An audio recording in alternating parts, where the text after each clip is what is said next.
on today's Story Beat. You know, Nora Ephron once said to me, I interviewed her, and one of the things she said to me, I was one of the very first people to interview her when that movie came out that she directed, the first one. And one of the things that she said to me, which is a piece of advice that she got from her parents, who were very famous screenwriters, Phoebe and Henry Ephron, I don't know if they won an Oscar, but what they said to Nora growing up was, they said, everything is copy, and that was a quote that Nora Ephron used throughout her life. So basically, whatever is going on, it's copy and you can use it somewhere. This is StoryBeat with Steve Cuden, a podcast for the creative mind. StoryBeat explores how masters of creativity develop and produce brilliant works that people everywhere love and admire. So join us as we discover how talented creators find success in the worlds of imagination and entertainment. Here now is your host, Steve Cuden. Thanks for joining us on Story Beat. We're coming to you from the Steel City, Pittsburgh, Pennsylvania. My guest today, Andy Marx, is an award-winning photographer, writer, and musician whose work has appeared in the New York Times, the Los Angeles Times, Variety, The Hollywood Reporter, Billboard, Forbes, The Wall Street Journal, Entertainment Weekly, Premiere, Movieline, and Cigar Aficionado, among others. His photography has been exhibited throughout the world, including in the US, Europe, and Israel. In 2020, Andy's first novel, Royalties, was published to enthusiastic reviews. The multi-generational historical romance is based on the lives of his paternal grandfather, the legendary comedian Groucho Marx, and his maternal grandfather, the renowned songwriter Gus Kahn, whose hits include It Had to Be You, Makin Whoopee, and Dream a Little Dream. Andy has produced special programming for Sirius XM's Siriusly Sinatra channel, and he's currently recording an album of many of his grandfather's most famous songs. The first single, Ukulele Lady, was recently released. Andy co-founded the popular comedy website Hollywood and Swine, known for its lampooning of Hollywood. Entertainment Weekly referred to it as the onion of the entertainment industry. He currently serves as an advisor to Paradox, a technology company dedicated to streamlining the deal-making process for everyone from writers to distributors. So for all those reasons and many more, I'm truly delighted to have the very talented Andy Marx join me today. Andy, welcome to StoryBeat. Well, thank you. I'm really thrilled to be here. Oh, the thrill is mine, believe me. So let's hope the thrill isn't gone. All right. All right. Let's go back in time a little bit. You obviously grew up with lots of creative people in your life, Groucho Marx, Gus Kahn, and others, lots of creative people surrounding you. Right. When did you first start to think of yourself as a creative person? At what age? I think maybe when I was in junior high, I think I started getting into creative writing, and I remember, and you know, my father was like a very well-known sort of TV writer and playwright, Sure. and book, and so he was pretty encouraging. And I don't know, I wrote short stories and things, and he would kind of help me with them. And and then, when I got into high school, I did the journalism thing. And then, in college, then I really kind of started thinking about it, especially, later on. But that was mostly writing. But again, growing up, I was in a band. I played, keyboards, and in college, I was in a band. And, so I was kind of doing, again, I've always sort of felt this sort of torn, on one shoulder, I've got the writing person, and then the music person going, hey, you should be doing this. No, you should be doing that. And, We should let the listeners know that your father was Arthur Marx, as you say. Yes, he was. Yeah, he was a successful writer himself. Very, very. I mean, it's amazing when you go. Well, actually, he wrote the Groucho: A Life in Review, which one of your recent guests, Frank Ferrani, of course, Indeed. plays my grandfather. So, and Frank's a very cool guy. I mean, it's amazing when you go to, like, I guess my dad's Wikipedia, or if you go to the IMDb page. I think the last show he worked on was the show Alice, the sitcom, and he. Right. I don't know. He's like 40 writing credit. I mean, it's like, you don't see that so much in unless, I mean, I guess he was an executive producer. So I guess it was sort of he wasn't the showrunner, but there were like producers, and it was mostly written in house, but that's a lot. I mean, he had just a ton of credits on, he wrote a bunch of Bob Hope movies. He did all the TV shows. Do you think of yourself, in terms of all of your different disciplines in the arts, do you think of yourself primarily as a storyteller? Yeah, I would. I mean, I guess I would say that, but I guess I mean, I mean, when I do my photography, for instance, that's telling a story, and Yes. one of the sort of, whatever they call that, revenue streams that I have as a photographer is my, what is, euphemistically called, they call it street photography. I worked, commercially doing, posters and models and, all kinds of people. But I had this sort of side thing where I just walked around with I took my camera everywhere. This is pre-pandemic. Mhm. And I just shot stuff. And it was, again, I always shot people, and it was just did all. And then I got an art dealer. There's a guy who has a gallery in West Palm Beach, and he approached me, and he does shows, all over the country, and he has my stuff. So yeah, I mean, I think when I'm doing that, I think that's a story. And I guess when I'm doing music, I guess that's a story. Do you have training in any of your disciplines? Well, I mean, I was a film major at UCLA, where you took screenwriting. But to be honest, I think it's changed now, probably for the better. But I think when I was going there, I think it was pretty useless. I mean, basically there was this guy there, and he was a fine teacher, but you didn't really learn a lot. I mean, there was that one book, The Art of Dramatic Writing by Lajos Egri. Yes. And there weren't all the, millions of screenwriting books. And it was just, you just kind of had to do it on your own. Sometimes that's the best way to learn. Well, I mean, I think that's absolutely true. And I mean, if you look at all the sort of many of the great writers that we all kind of, love, and Billy Wilder and all, they didn't study screenwriting. They were just, look at Billy Wilder. He was a newspaper reporter. Sure, just did it. Right. And I'm not saying not everybody is going to be Billy Wilder, but again, I think I guess I was trained in that. I was trained in music. I was not really trained in photography. That was just something that I started doing, and people said, you seem to have a really good eye for this. And it's funny because my father was a very good sort of amateur photographer, and he collected cameras, and he had Rolleiflex and all these great cameras, and he had an I remember he had an enlarger in the house, and he would do all this. And I think, it's one of those things. I probably didn't do much photography because he did it. Sometimes you don't do the exact, although I did kind of become a writer, and he was, but I didn't go near photography. It wasn't something that really interested me. And then a couple of reasons. I think I didn't have the patience before digital to take a lot of pictures and then have to wait 2 weeks, or not, a week to get them developed. Sure. Which is one of the things that I love about digital, is that you can see it right there Immediately. Which is an advantage and a disadvantage, I think. What's the disadvantage? I know what the advantage is. That's obvious. What's the disadvantage? Well, when you think about the really, again, the great photographers that were working before digital, okay, they didn't know what they were shooting. So they had to sort of have, when I was a unit publicist, guys would come down there would be like the still photographer on the set, but then they would bring all these guys down to do like special photography, of like Arnold Schwarzenegger or whatever. And they would set up, and they would, it was like a whole, for the poster or something, they would do that. Right. Well, these guys, they didn't, today when you do a photo shoot, like when I do one, especially a commercial one, I mean, you've got the art director there, and he's sitting, it's just like when you make a movie, they're looking at what you're shooting right then. Okay. Hey, change those other guys, they didn't have that advantage. They had to really know what was going on, and they could shoot, 50 rolls of some actor and all this thing and not really know if it was any good, but, in their head, I believe they developed some kind of a thing, and they knew. Now I think it's gotten a little, and this is not to take away from photographers, but you can be a little more lazy, I think. Same thing with writing in the computer. If you had to type on a typewriter or write longhand, it was much slower, and you would make mistakes, and you'd have to go back and correct them. But with a computer, it's very easy. Right. And the other thing, because it's digital, I mean, you can shoot like, 10,000 pictures. Again, when I was a unit publicist, and I think I was listening to your, one of your shows with the Eichler, but what was his name? Alan Eichler. Yeah, that was a great one. And he talked about how he had to do the captions for the photos.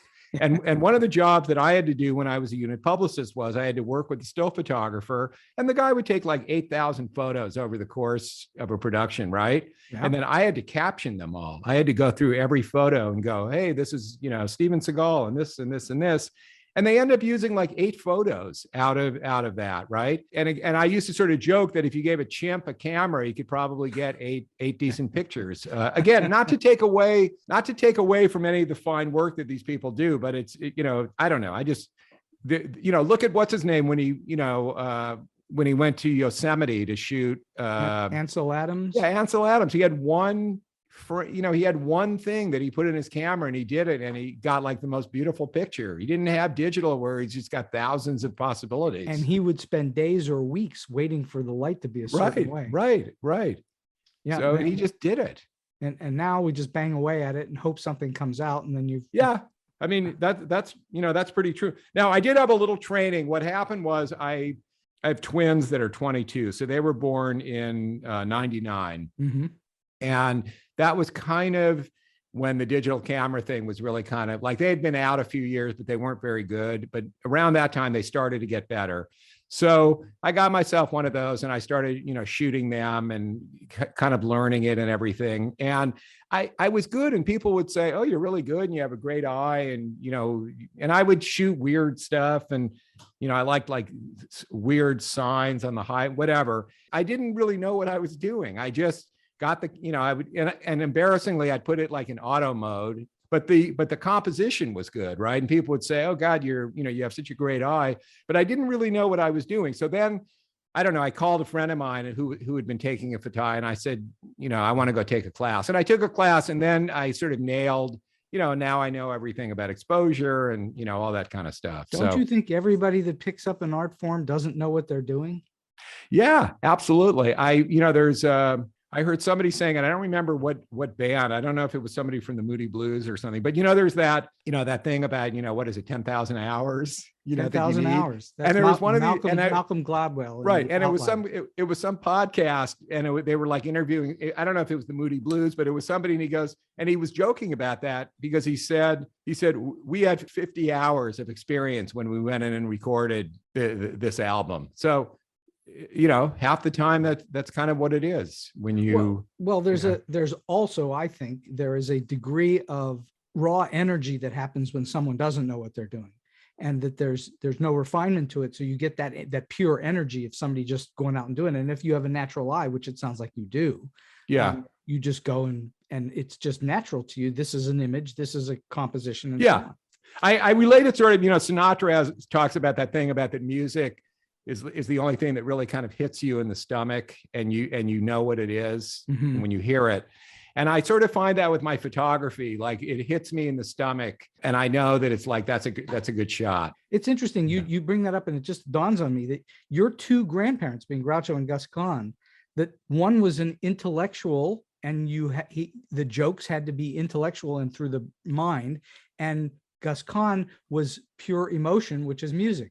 Yeah, those are two different things, aren't they? Yeah. And then I would say for my how I learned to be a journalist, because I worked I was a reporter for quite a while. Believe it or not, I think I actually learned that when I was a unit publicist, and you had to do so much writing, which was kind of the one thing that I liked about the job. I didn't like a lot of the other, I didn't like sucking up to the actors, but I liked to. No, but you had to interview the actors, and you would have to write a press kit and do this whole thing.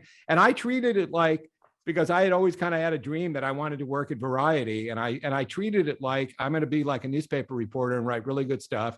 And lo and behold, one day I ended up working at Variety. How long did you work as a journalist? Probably about maybe like 10 years, kind of in the 90s. A lot of my good fortune has been kind of lucky, I think, or some of it at least. I think that a lot of everybody's good fortune is. Yeah. I had been a unit publicist. I really kind of was hating it. I was married, and you're traveling and you're going to all these crazy places. And I was married, and I figured I was probably going to have a child, and I didn't really want to do the traveling anymore. And I kind of harbored this dream. I knew I was a decent writer, and I'd harbored this dream of, wanting to write for like a magazine or something. And lo and behold, a friend of mine who, I think this is years ago, like in the 90s, he left the New York Post. He moved to California. This was the New York Post when it was not like it is now. Right. And he was the entertainment writer for the New York Post. He came out here. He knew a guy that was a magazine publisher. And the guy said, I want to start a magazine called Hollywood Magazine. So that was around, I guess that was,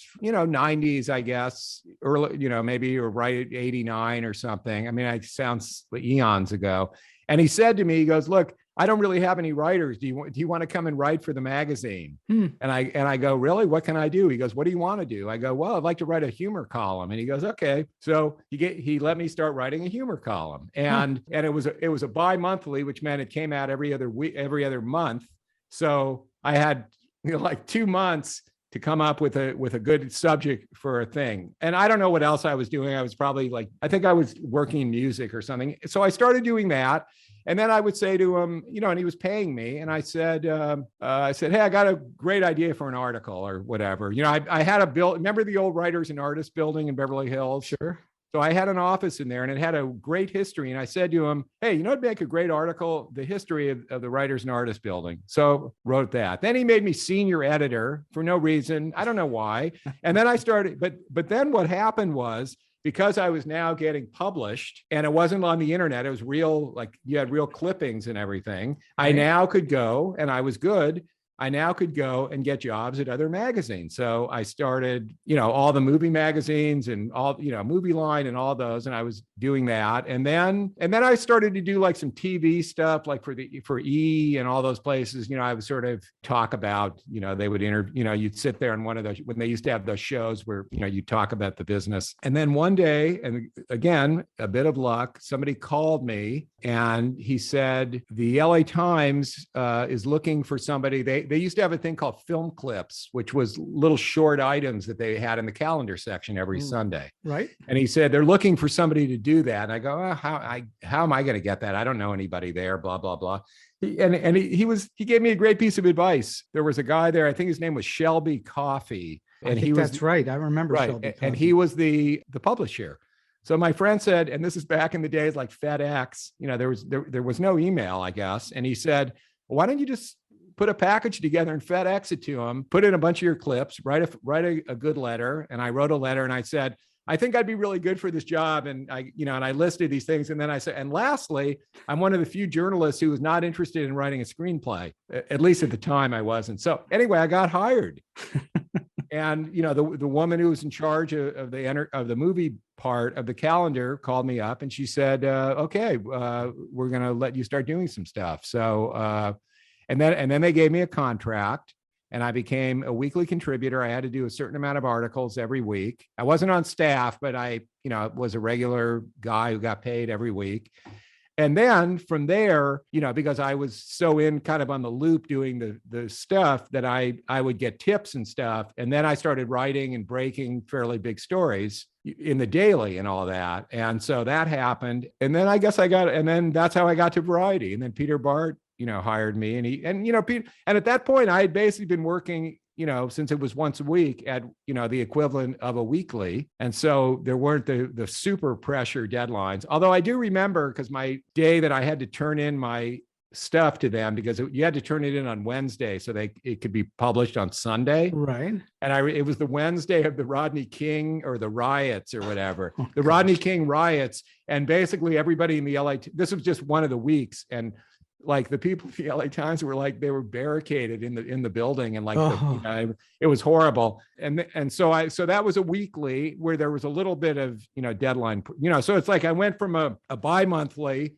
where I had a lot of time to monthlies where I had less time to a weekly where I had even less time. And then I went to Daily Variety where you have no time and you got to write. Did you feel that progression was helpful when you finally got to having no time to think? I would not have wanted to been thrown into Variety without having any like journalism experience. I mean, I knew that I could write, but Variety is like, and it's kind of different now because, like Jay Penske, Penske Media basically owns all of the things. So there isn't really sort of that competition that there used to be. And because everything is so instant. When I was doing it, if you got beat on a story, like I remember when Brandon Tartikoff left Paramount, he actually gave it to a reporter at the LA Times. But, you go into Variety and you realize you got beat on this story and you feel like horrible. but at least you had, so you had a day to then sort of advance it. And I remember I actually snuck onto the lot. I snuck onto the Paramount lot that day. And I got Brandon Tartikoff and I actually interviewed him and everything. So I wrote up a pretty decent story for the next day's edition. But again, it's so different now because, the internet is such a sinkhole. It just churns and churns, it just keeps going. I feel obliged for the listeners who may be, not all that old to explain who Brandon Tartikoff was. He was a legendary. He ran NBC like during, I think, Hill Street Blues and all of those great shows. And then he went to Paramount and he ran like the Paramount film thing or what the whole thing. Died very young. Yeah, he had like Hodgkin's or one of those, and I think that he had it and gone into remission and stuff, but I guess now it was getting to be too much for him, so he left, and that's when Sherry Lansing came in. Mm-hmm. So was there a point in all of this? So from very young in life, you were already writing. You started to write when you were young, and you liked it. Was there a point where you thought to yourself, I'm really actually pretty good at this? Or was it because you just kept falling into work that you realized you were able to make a living at it or make some money at it? Anyway? Well, I was trying to write. And of course, I wasn't really making any money writing screenplays. Okay. So I took a job in PR, which is like what half the people do. But I basically got the job because I was a good writer. I always got the PR jobs because I was a good writer. And a lot of people that go into PR hate writing. Yes. But my question is, which is important for this particular show, is when did you know you were good at it? At what point did you think to yourself, hey, I'm actually pretty good at this? Was it when you were a kid, or did it take a while for that to develop? I guess when I was at UCLA, I worked on the Bruin, and I just sort of felt that I had a pretty good way with words, and then I could do stuff. So you had to focus on writing fairly early on. That was one of your earliest gigs was writing, whether it was in school or not. Absolutely. But I've done like various different kinds of writing. And even though I've done, screenwriting and made a living, I'm one of those who made a living for quite a while, selling pitches and getting hired to write them, but yet nothing was ever made. Sure. Okay. But I've got to tell you that if I was just to say what was my favorite writing, I would say probably journalism. And why? Think of the difference between that and screenwriting. It's huge. The next day, you see, and again, this is before the internet. So you actually, and I know I sound like whatever, but you would have the cover of Variety, like with a headline, and it would say, like I used to cover the Academy, right? Yeah. So I would write the stories on the Academy Awards. And, like when Spielberg won, like I wrote that story when he won for Schindler's List. And he's got that article up on his wall, the Variety thing, by Andy Marx. And I wrote the one when Clint Eastwood won, for the Western. For Unforgiven. So, and it was just instantaneous. And there was such a thing, again, and it's different now, but when they would announce the nominations, like you'd have to get up at like 4 a.m. and go down, to wherever it was. And then you'd race back to Variety and like, you'd have to have a story done, and like you'd have to write like, a couple thousand words in it. And it was good, but it does chew you up. It's really hard. One of my other, loves is technology. Hence, why I'm working with that company that you mentioned. I've always loved technology. I've always been one of those nerds who I built all the computers like for my family and, all that crazy. I just love all that stuff. So when I got to Variety in the early 90s, when you go there, they give you they go, okay, you're going to cover New Line, Paramount, and whatever. And so I did end up getting a humor column. So I was like Hollywood Magazine at Variety. Peter let me start writing. He let me create a humor column, and it was called Trademarks, TRADE. Get it? Trademarks. Got it. Yeah, right. And so I did that. And then at the same time, the whole technology thing was starting to take off, between Hollywood and, Silicon Valley or whatever. So I carved that out. And so I said, let me start covering that. And so then I had a technology column. I ended up leaving Variety to go work for just a pure startup, this thing called Interactive Week.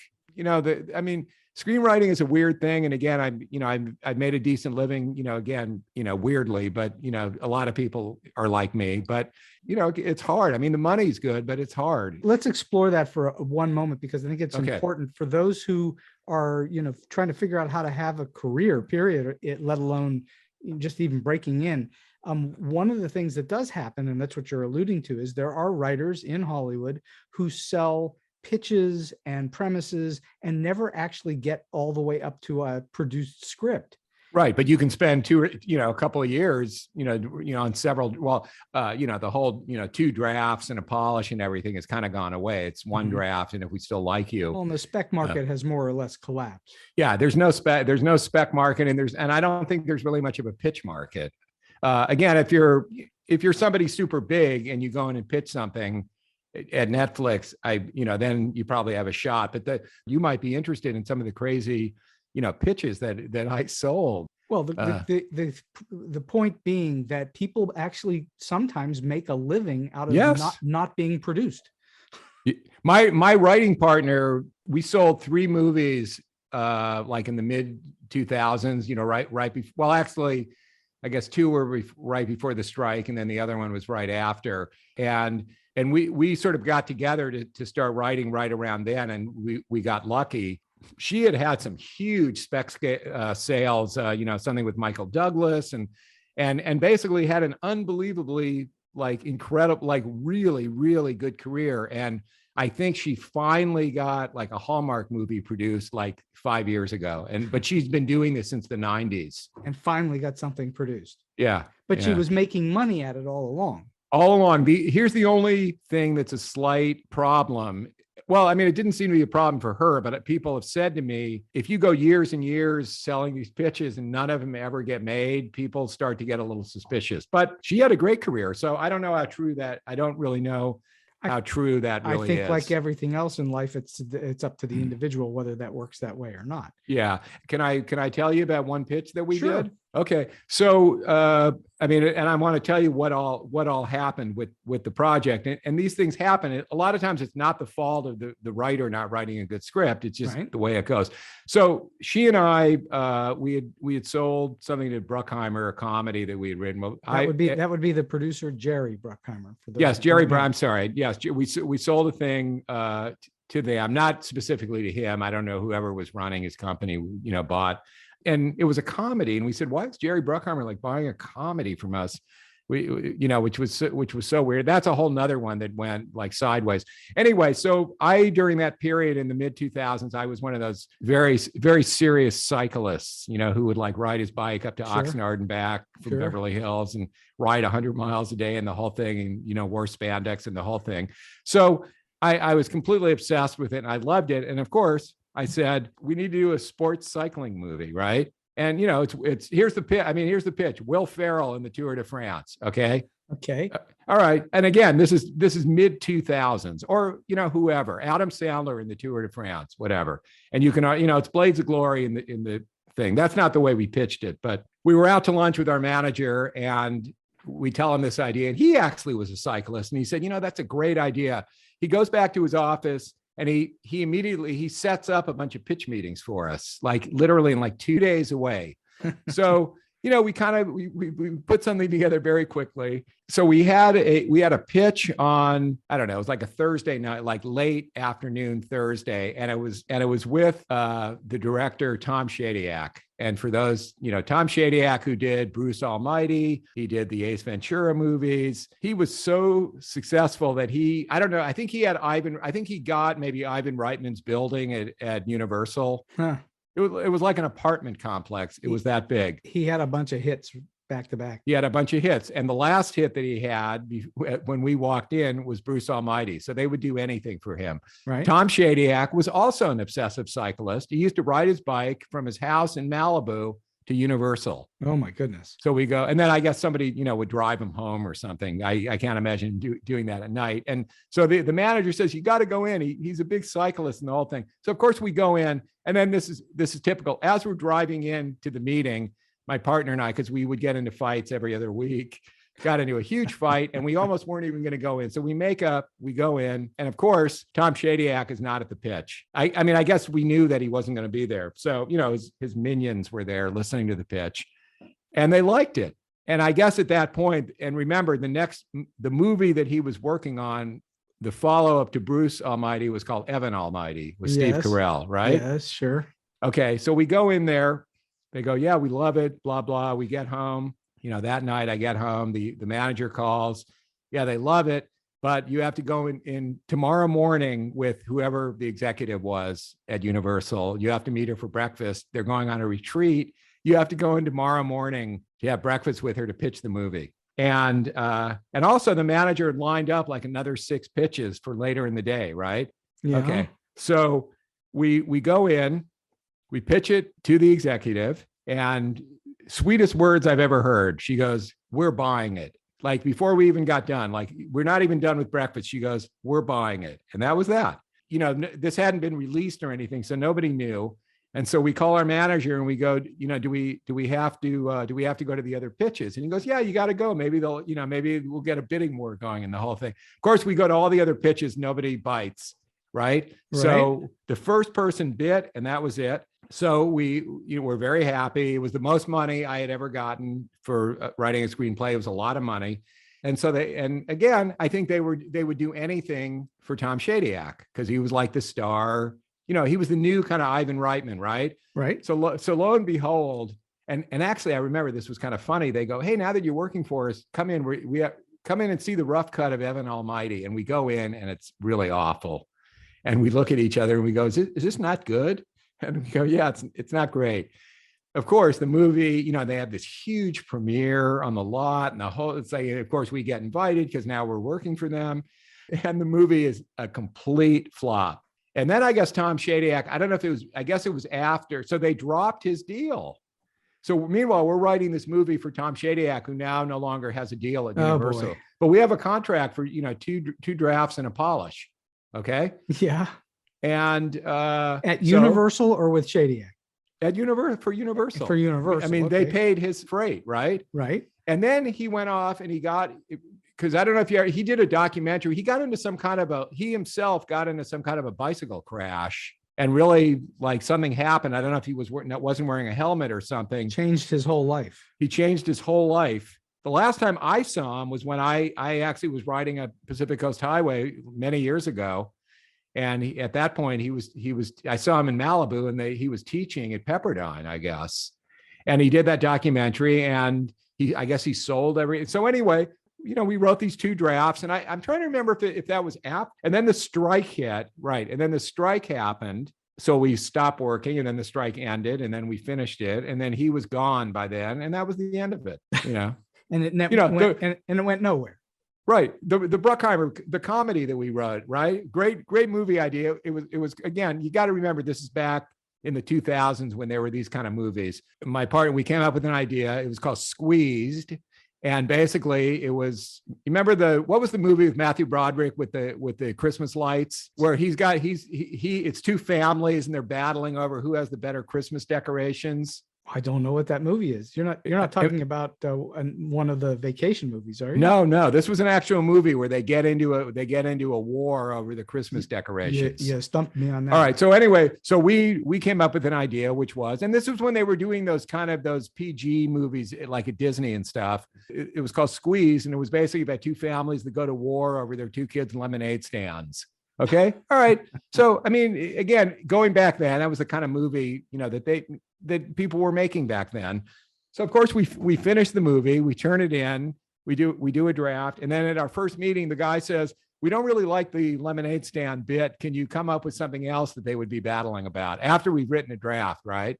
You know, so then I think we turned it into a school election. And that was another one that went nowhere, but this is what happens. It's all too common what you're talking about. Well, I mean, think of it. It's, you know, the movie studios are like any place that has R&D, you know, whether it be, you know, Dove Soap Company. I mean, I'm sure they develop all kinds of weird soaps and rinses and all kinds of stuff. And, you know, 10% of them get out the door to CVS. Sure. And everything else, they're paying people to do this stuff. And that's what screenwriting is. And if you can get in and do that, it's fine. I don't know if it's as easy to do anymore. Well, okay, so let's transition that over to Royalties, which is a novel, but based on, is it a roman à clef? Somewhat. I mean, it's based on them. That's another, you know, that's another good piece of advice.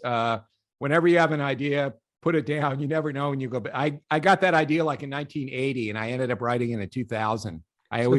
This is the idea is based on your 2 grandfathers, right? Yes. Basically, the idea is you have to remember that the Gus Kahn. Well, my grandmother, who married Gus Kahn, her name was Grace LeBoy. And Grace LeBoy she's kind of the heroine of the book. It's, it's like Thornbirds, with the female, kind of the powerful female woman. And Grace LeBoy, she became Grace Kahn. She was 15 years old, wanted to be a songwriter, was living in Chicago, and she would take her songs around to, various music, because Chicago was a fairly big home for music. There was basically Tin Pan Alley in New York and Chicago. That's where it was happening. And she would take her songs around, and she went to a place, I think it was called Remick, which was a very big publisher at the time. The guy heard her songs and he goes, "Well, I don't really like your songs, but you're a great piano player." And at the time, she had been working at Sears Roebuck. She had like 11 or 12 siblings. She was working at Sears Roebuck in the accounting department, making $5 a week. So this guy offered her a job for $15 a week as a song plugger. And I will explain that. A song plugger back then, because there was just sheet music. They went around, they would publish songs, and then they would take the songs and to singers, and they would, to department stores, because people back then had pianos. And they would buy sheet, and that's what people bought. They bought sheet music. Instead of records, they bought sheet music. So she was a song plugger in Chicago. And I believe before she even met Gus Kahn, who she would eventually marry, she met the Marx Brothers in vaudeville, because she had gone to some place like in Milwaukee or something where they had been playing in an effort to get the act to do one of the songs that she represented. Wow. Yeah. So the weirdness of how the family came together is really kind of astounding. And in the they were still alive then, because Groucho died in 78. My grandmother lived to 83, and they were both, my grandmother had been a widow since Gus Kahn died in 41. And, Groucho had been divorced. But, and Groucho kind of always married these kind of dumb blonde, he was married 3 times, and they were always like, actresses, including my grandmother. They were showgirls. And you can't see the quotes and the air quotes in audio, but they were like, and he liked those kind of women. I mean, it probably had something to do with his mother or whatever. But I always noticed that there was always this great love for my grandmother, Grace Kahn. He kind of respected her because she was smart and she didn't take crap from people. And, he couldn't get away with sort of the stuff that he could get away with everybody else. So then I don't know, I had a thought. I wonder if they were ever involved, since she knew him before Gus Kahn, and they go back. So I don't know if they ever were, but that's how I came up with the book, that it's 2 guys. One is a Tin Pan Alley songwriter, or in Chicago, and the other is a vaudevillian.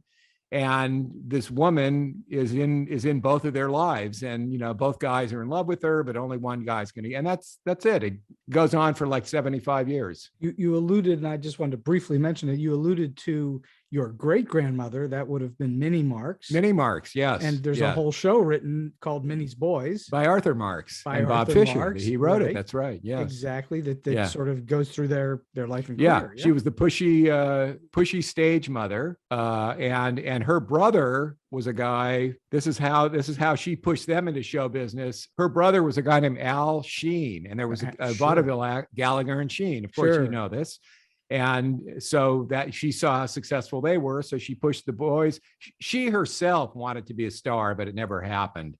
So she pushed the boys into being. So what did you take from your coming up in the world as a young man from your grandfathers and put in the book? What did you take personality? Did you to develop character? How did you use what you knew of them in the book? Well, I mean, I've known that, that Groucho has always kind of had trouble with women, and he was married 3 times. So he obviously, he never really had a good, all of his wives became alcoholics. So he was probably not a nice person to be married to, so I had kind of a guy like, a very sort of insecure and couldn't sort of commit, and, had a hard time with love. And then, the Gus Kahn character, who I never knew Gus Kahn because he died in 41, but I know enough about him. And I can, from looking at his songs, I mean, I always say, if he just wrote It Had to Be You and Makin Whoopee and just retired, that would have been a good career, right? Yes. But, Makin Whoopee is probably the funniest, wittiest song ever written about getting married, because it basically says, the only way you're going to get laid is you're going to have to get, obviously this is in the 20s, and that's, whoopee meant having sex. Sure. And so the point of the song was, if you want to get laid, you're going to have to get married. And is that really worth it? So he wrote this great song called Makin Whoopee. And then he wrote It Had to Be You, which has to be, in the top 5 of any love song ever written. I mean, might be the greatest love standard ever written. I don't, Sure. It's certainly among the top group, for sure. Because I kind of studied my grandfather Gus Kahn's work and perform it and do a lot of stuff.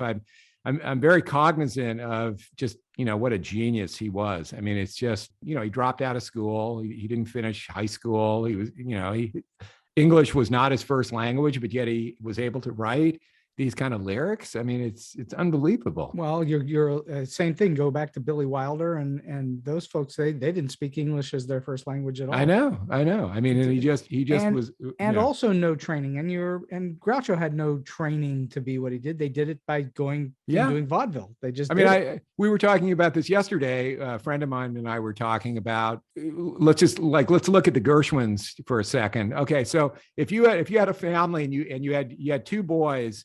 And one was George Gershwin, probably, the greatest, melody writer of that era, right? Yeah. And the other son turned out to be a plumber. You'd go, okay, 1 out of 2, that's good. We only expect one to really, really do well. But here you have one brother who, again, greatest, in my opinion, greatest melody, composer of that stuff ever. And then Ira, his brother, is, again, I think one of the greatest lyricists who's ever lived. So how does that happen? And then you have the Marx Brothers. You have 3 guys, well, 4, but I mean, the 3 main guys who they didn't do the same thing. One was, the intellectual sort of comedian. And then you had Harpo, who was one of the greatest mimes ever. I mean, when we get to if we get to the You Bet Your Life story, Marcel Marceau was at that lunch, the You Bet Your Life thing. And he said, your great Uncle Harpo is one of the greatest mimes ever. Again, no training. Where did he learn to play the harp? Okay. Then you have Chico. Again, full on comedy, timing, everything, and incredible piano player. Unbelievable. Yeah. So, I mean, he probably took some piano lessons and did whatever, but nobody taught him to play the piano the way he played the piano. Nobody. No. Which was completely unique and remains completely unique. I mean, like with the orange, and he would do all the stuff and just, where he'd roll the orange up and down. I mean, just all the crazy stuff. I mean, it's just, I don't know. I guess, there's a God or something. I mean, all right, we talked about it earlier. Tell the You Bet Your Life story, which I think is just a phenomenal story. Yeah, that was, again, another kind of sort of a lucky thing. So I happened to be, I graduated from UCLA. I guess this was 73 or going into 74 probably. And NBC, and I was having lunch, and it was me, Groucho, Jack Nicholson, Elliot Gould, and Marcel Marceau, who, for your audience, Marcel Marceau, again, like we just said, one of the greatest mimes ever. Okay, so we're having lunch. By the way, I saw Marcel Marceau do his act 3 times here in Pittsburgh, three years in a row when I was in high school. What years? So it would have been something like 1971 and 2. That's about, yeah. Well, actually, when he was at that lunch, he invited me because he did the show in LA, and I remember seeing. Yeah, I mean, it was extraordinary. He was an extraordinary mime. Right. So, all right, I'm sorry to interrupt. No problem. So it's Jack Nicholson. And what a weird group. Group. Well, but you have to remember. So this was 19. I guess I'm trying to think. Was this might have been like early 74, and this is when or I guess it was 73 when the sort of Groucho mania was starting to take hold. Mm-hmm. Okay, you remember the movies were starting to be shown in places, and people, and it totally went with the whole, the anti-establishment thing and the whole thing. So all of these people just, I don't know, they just sort of, I mean, if I told you I was at a Passover Seder at my grandfather Groucho's house, and you know who was there? Go on. Ron Wood from the Rolling Stones, who was brought to the Seder by Ahmet Ertegun, who ran Atlantic Records. My goodness. And I believe that Ron Wood in his book writes about it. So, I mean, Alice Cooper used to come, Shep Gordon. I mean, they would just be there. It was great. So we're having lunch. The phone rings. I pick it up. I go in the bar area, and I pick it up, and it's NBC calling. And they said, we have a warehouse full of the You Bet Your Life show, and the You Bet Your Life show, and something called The Best of Groucho, which had been turned into a syndicated show. Mm-hmm. And they go, we don't have any room for it anymore, so we're going to destroy it unless you want it. Now, that all of the Oscar Levant had a show called Information Please. And that's all been destroyed. It was on like in the 50s, right? Yeah, it was like on video, and they just erased it all. Unbelievable. I mean, or whatever they call that they I guess it was tape. So anyway, so I go into I walk back in. Tape or kinescopes? Was it that far back? I think it was tape. Tape. Could kinescopes have been erased? Kinescopes, they didn't reuse them. No, you wouldn't have erased a kinescope. Right. These were some kind of tape, videotapes. Right. So so I go back in and I go, hey, Grandpa Groucho, NBC's on the line. They want to know if you want any of the film, the You Bet Your Life can. They have, cans of this stuff. Do you want it? And, at that point, he was always grumpy. And he go, no, what the hell do I need that for? I don't want it. And I go, but they're going to destroy it. He goes, I don't care. So, like Nicholson says, well, Groucho, you can't do that. You can't let him destroy it. So we don't call. I go back in the room and I pick up the phone and I say, well, okay, well, what can you do? Can you send the stuff out? And they go, yeah, we'll send it out. Literally about a week later, like 10 UPS trucks pulled up. All of them filled to the brim with the cans of film. I mean, there was duplicates of the stuff of the shows. There'd be like 10 copies. It was like not just the masters, but it was like the originals and then the copies that were probably sent to other stations. I mean, it was crazy. Groucho, calls me and he's really pissed and he goes, you told them to send all this stuff and there's no room. So I go over there and literally they're unloading the stuff into Groucho's house, like I think it was 3,000 cans of film.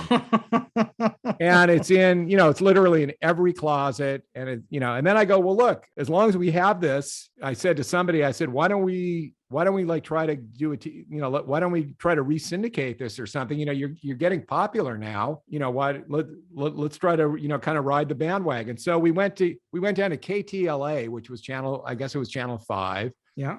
And we actually made a deal that they would start running it. And so now I got myself a job because I had to go through every can of film. Groucho had a 16 millimeter screening room, and I would come over there every day and I got a job. And there was this original producer who would produce the original show, and he kind of hired me, and I would go there and sit every day. And he had sheets printed up that would have like the times and where the commercials came in and who was on it and this whole thing. And that's what I did for like, I don't know, we started getting the stuff out for the syndication thing, but I think I managed to wangle a good job for like a year and a half just doing that. Wow. And then what was so cool though was every day, of course, I would have lunch with my grandfather, and sometimes people would be there and sometimes it would just be me and him. And then he would come in to the screening room and we would watch a couple, and then he would actually make funny comments and remembered who the people were. That's amazing. It was amazing. And I do remember this was during the energy crisis of 74 where they were gas rationing. And he said, you can only watch 2 of these a day because we have to cut back on electricity. Can you imagine? And so it took a year and a half to go through all that. Pretty much. Yeah. Yeah. I mean, it was 3,000 cans of film. That's incredible. I know. It's unbelievable. So that show went back into syndication. I mean, it was like all over, it coincided with the whole sort of Groucho mania. And, he got his honorary Oscar. And so it just took off and took off and took off. Again, a lucky thing. I happened to be there for lunch, because if I hadn't been, I don't know what would have happened. They would have destroyed them. Probably. Because he said he didn't care, and they would have wanted the room. And they're like on Netflix now, or whatever. And they're just, I can remember you asked like about what were these people doing there. I remember one night going to dinner over there, and lo and behold, this was before. No, I guess it was after this. And and Jack Nicholson is having dinner, and he goes, "Hey, can we see A Night at the Opera?" So, I I was sort of the projectionist now, and so we all sat around, and this was like, what was the Jack Nicholson movie, the Navy one? Was it Last Detail or Cinderella Liberty? Last Detail. Right. And it was right around that time. So he hadn't completely exploded at that point, but it was pretty crazy. Like, he's sitting there watching A Night at the Opera with us. That's wild. I know. I saw every one of their movies, the Marx Brothers movies, every single one of them in a theater here in Pittsburgh when I was in high school. And it would be a Friday night or a Saturday night, and they would show 2 or 3 Marx Brothers movies. And you'd go, and it was and you'd see every one of them repeatedly. It was just phenomenal. Well, I remember when I went before I went to UCLA, I went to UCSB, Santa Barbara, and they had a theater in Isla Vista, like a revival theater, and they were showing Marx Brothers movies. So it's very easy for me to get dates. because I could say to women, I could go, hey, there's a movie playing. My grandfather's in it. You want to go see it? And, every night it was a different girl in a different movie. I think. I don't know. Tell us a little bit about Hollywood and Swine. What's that? Oh, Hollywood and Swine was great. But unfortunately, it had a bad ending, but it was good. Hollywood and Swine, I had a writing partner. I've always had a bunch of different writing partners because I don't really like writing movies alone. So I had a writing partner named Will McCardle, who we actually have a couple of things that we actually wrote a Marx Brothers project, which, a sort of a bio Marx Brothers thing that like a producer's, is out with. But those kind of movies. How would you ever cast it? You get Sacha Baron Cohen to play Groucho. He'd be perfect. Yes, that's true. All right. I don't know. Who knows? This, we just did one of those things where it was, it's like a month in the life of the Marx. It was the period, when they went on tour. So it's basically, that's the story that we told. Anyway, so Will McCardle and I said, nobody has done an onion, kind of an onionish kind of a thing. And again, this is back in like 2013 or 12, when you could do kind of parody. You can't do parody anymore on the internet because it's considered, whatever, like, misinformation, or it's like they clamped. I mean, the really bad misinformation, they let go, but like for something like this. So I said, we need to do a parody. So we just started, he was so brilliant. Like he would come up with like the funniest. And so we did it for about a week. And I don't know, I guess I started sending it out to like people in my address book. And it was basically, we'd do like one story a day, like The Onion. It was the same thing. And he would come up with a headline and kind of write it. And I would do sort of a funny photo. We'd Photoshop something, and we were doing it for about 2 weeks. And then all of a sudden we did a story, and you'll appreciate this. The story was Starbucks bans screenwriters from all locations worldwide, because we were always, every time we went in a store, the place would be completely packed. You couldn't find a seat because everybody was in there writing a screenplay. Mm-hmm. So, and then we would send it out to like people on our mailing list, but then we did the thing again. You could do this kind of back then, where we would start like posting it on Facebook, and it was like, it had like 100,000 views in like, a day or something. That was, and of course we thought, oh, this is how it's going to be every day. And it wasn't, but we built up. We got approached by people. And then this is kind of the demise of Hollywood and Swine. We did it anonymously because we were trying to write screenplays, and we just thought it would probably be better. Right. And we had deal, like we were writing another movie that never got made. We were writing a movie, I think it was for Paramount. And so we thought, well, let's just do this anonymously. It'll be more fun. So eventually Variety approached us, Jay Penske, who I always call, what's his name? Bruce. He's like the modern day Bruce Wayne. And he approached us and he said, we'd like to incorporate Hollywood and Swine into Variety. We go, okay, cool. And again, you got to remember, this is like 2012, 13. There wasn't the huge, like this, the social media was not like it was now. Right. So we basically, like, we would post the stories on Facebook. Will would put stuff on Reddit and, whatever. And, on certain days it would take off, and other days it wouldn't. So Jay approaches us and he goes, we want to, we want this to become part of Variety. And at this point, Variety, I guess, was a weekly now at this in a print thing. And he goes, we're going to give you the back, the inside back page, beautiful thing with art direct, the whole bit. And they paid us a fairly good amount of money. And so we started doing it. And lo and behold, now we're on the pages, we have the website, but now we're being printed in Variety, right? Yeah. Okay. One of the stories we did was, I don't remember the headline exactly, but do you remember, like, again, back like I don't know when it was, but there was a jewel heist at the Cannes Film Festival, in 2015. Sure. So the story we wrote was Sharon Stone arrested in Cannes film heist. I don't remember exactly, but the point of the headline was, because there's no other reason that she would be at the Cannes Film Festival. Okay. Because she's always at the Cannes and never has anything to promote or anything, but she just goes there. Or it's like Sharon Stone, chief suspect, because police can't figure out what she was actually doing at the Cannes Film Festival. Okay. Something like that. Funny story. Very funny. So I am at a bar mitzvah, like a party with my wife. We're at a bar mitzvah party for a neighbor kid who lives across the street. And the parents belong to Hillcrest Country Club in LA, which is kind of a big fancy place. Yep. The mother of the bar mitzvah kid works for Yahoo, right? Okay. I don't remember what she did. She's working for Yahoo. And I'm at this dinner and I'm there and whatever.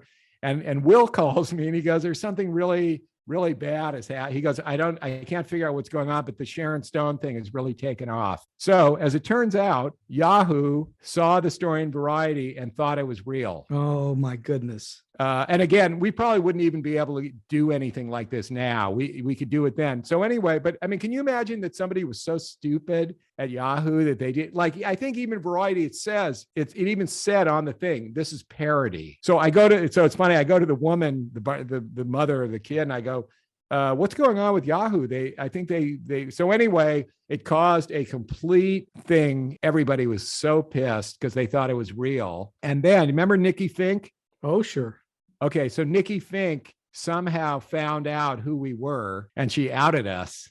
This is Deadline Hollywood, Nikki Fink. Yeah, so she outed us and wrote kind of a really mean thing about us, and which was weird because I had always been like friendly with her, and I had worked with her when I was so she really, but she went super nasty, and then Variety, they got scared, and I guess some of the people at Variety didn't think it was cool. Like, you remember like Mike Fleming? Sure. Right. So he got involved, and he said, why is Variety running parody on the pages? So they paid us off, and that was the end of that. And then we continued doing it, but it kind of petered out. And, if we were doing it now, we'd be doing TikTok videos and doing stuff, we just, whatever. It was great. It was a lot of fun. We kept the website even when we did the Variety thing, and it was on the pages of Variety, but I don't know, I think Will kind of lost interest, and again, things sort of, like Will had a very funny, to show you how things have changed. He did, my partner Will did he had one of the first Trump parody accounts, and it was absolutely hilarious, and it was, out of all of them, it was the most popular. But then eventually he got kicked off. He got kicked off of Twitter because you can't do they don't really allow you to do parody accounts. Yeah, it's just a different kind of a thing now. So, we're in very, very strange times right now. Yeah, you think? And we'll eventually come out of it somehow, hopefully to the plus, I hope. Please tell me how, because I don't know. It's the one thing I worry about. I wish I had the answer for you, but I don't. Yeah, no, it's. So I've been speaking to Andy Marx for a little more than an hour now, and we're going to wind this down a little bit. And you've already told us these amazing stories. Do you have one more strange, weird, quirky, offbeat, or just plain funny story you can share? One more. I have kind of a funny Elton John story. That's great. Let's hear that. All right. So when Elton John, I think he sort of hit the scene around, I think it was 1971. Mm-hmm. And I was in a band, and I played, keyboards. And up to that point, nobody, no bands had piano players as the front man. Other than Jerry Lee Lewis, there was really nobody. There was a couple, like Yes, I guess, but there was nobody who had like a rock and roll band that played piano. So of course, I just like totally loved Elton John, and I wanted to be. I literally wanted to be Elton John. I could play every one of his songs. I could sing them. I could do, it was just every inch of my walls in my bedroom was posters of Elton John. Right. And it was unbelievable. So when he came to LA, somebody did an article, and they mentioned that he had some kind of a party, and he wanted to meet a lot of people. And one of the people he wanted to meet was Groucho Marx.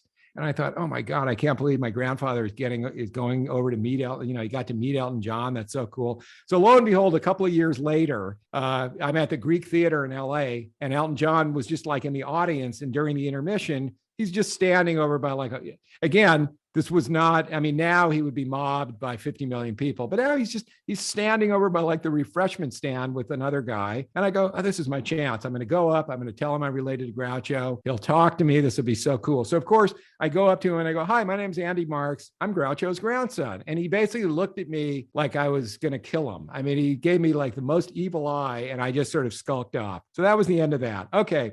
Years go by, and I kind of off now the Elton John thing. I'm not playing. And I sort of turned into a jazz piano player. And my wife, this is again, I don't know when the movie came. It was probably late 90s. She was head of marketing at DreamWorks. Her name is Terry Press. And they had a movie called Road to El Dorado. And Elton John and I think Tim Rice did the music for it. Okay, so the movie is coming out. They're going to have a premiere in New York. My wife says to me, look, Elton's going to come out and do some songs from the movie. They're having a party after, right? He's going to do, but if we have a piano there and it's just sitting there, everybody, it's going to ruin the surprise because they'll know they'll guess that Elton's going to come out. So we don't want to ruin the surprise. So she says to me, hey, you're a good jazz piano player. Can you play for like an hour before he and people will just think you're like the cocktail piano player of the night, right? I go, yeah, great. I'll do it. Cool.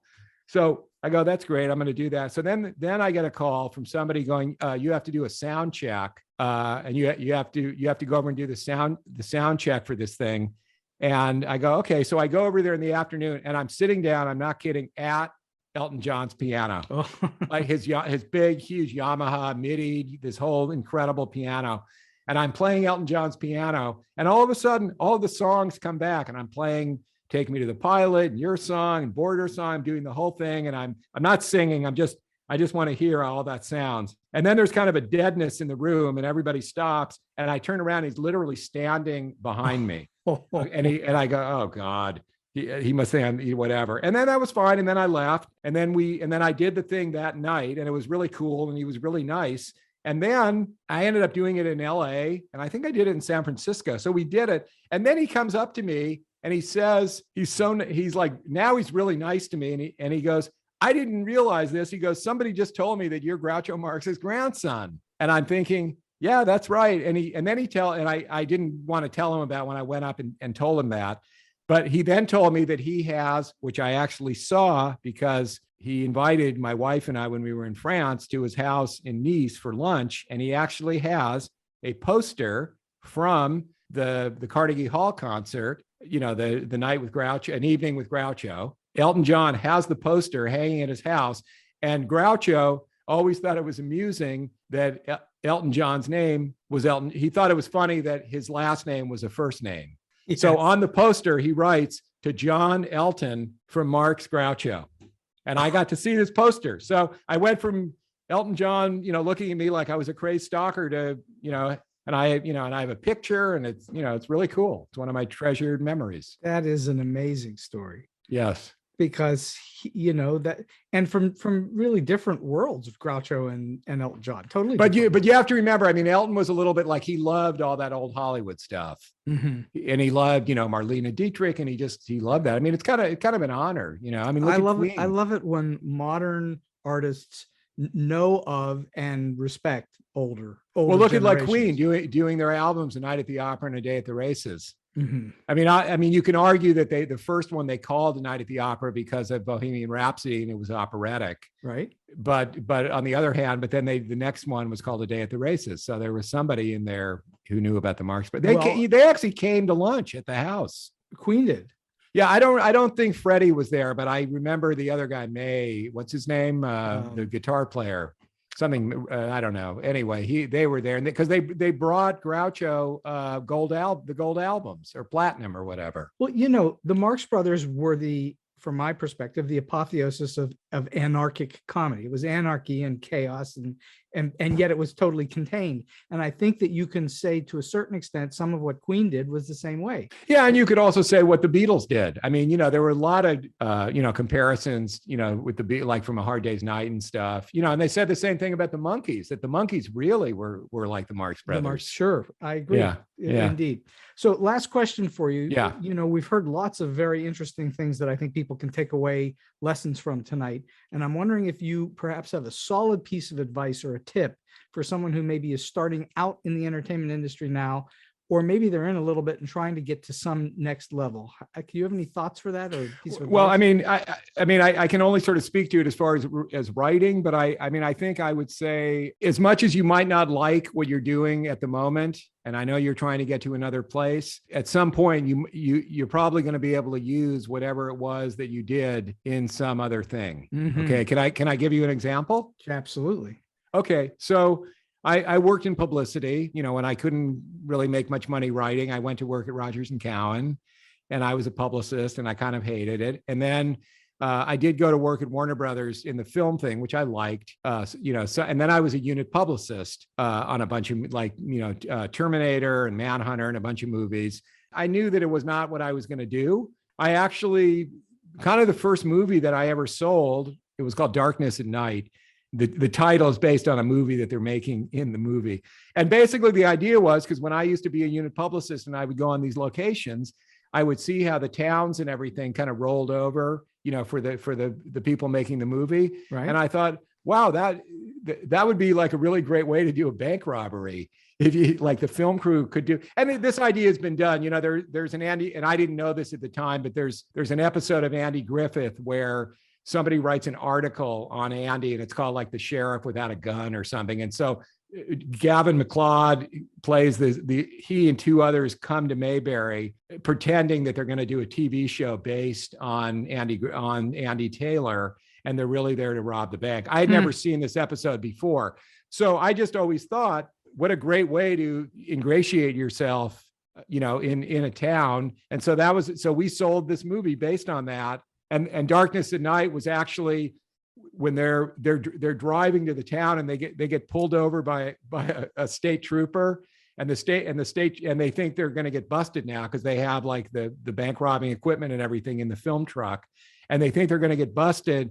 And it turns out the state trooper goes, well, this isn't really my main thing. I actually really want to be a screenwriter. Okay. So he says, yeah, and I have this script called Darkness at Night. And I said, well, we're a movie production company. Let's look at it. So that's how that sort of came about. And that came from your being a unit publicist. Absolutely. And I had another movie that an idea that I sold was a movie called For Immediate Release, which is, something that you see at the top of like a press release. Sure. And the idea was it's the unit publicist is the most hated character on the set, right? Like nobody likes him because he's like works for the studio and he's kind of the enemy. Although I, ingratiated myself, but the idea is this kind of put down unit publicist on this movie. They're filming in a prison, and he screws something up, and one of the prisoners escapes. Okay. And so now everybody's mad, they're all coming down and they blame it on the unit publicist and they fire him. And they go, this is all your fault. You're fired. And he goes back to his motel room to pack up his stuff. And the escaped convict is waiting for him because he had talked to him earlier. And of course the convict says, I'm innocent. And so the guy, and it's like a buddy comedy, and he ends up teaming up with the convict and using whatever, his journalism skills or whatever. And they figure out that the guy was innocent and he gets up. But again, that's like two things that came from sort of an experience of stuff that I did that I didn't love. And I knew I would do something else. Nora Ephron once said to me, I interviewed her, and one of the things she said to me, I was one of the very first people to interview her when that movie came out that she directed, the first one. And one of the things that she said to me, which is a piece of advice that she got from her parents, who were very famous screenwriters, Phoebe and Henry Ephron, I think I don't know if they won an Oscar, but what they said to Nora growing up was, they said, everything is copy, and that was a quote that Nora Ephron used throughout her life. So basically, whatever is going on, it's copy and you can use it somewhere. And Nora did. That's an incredibly solid piece of advice, period.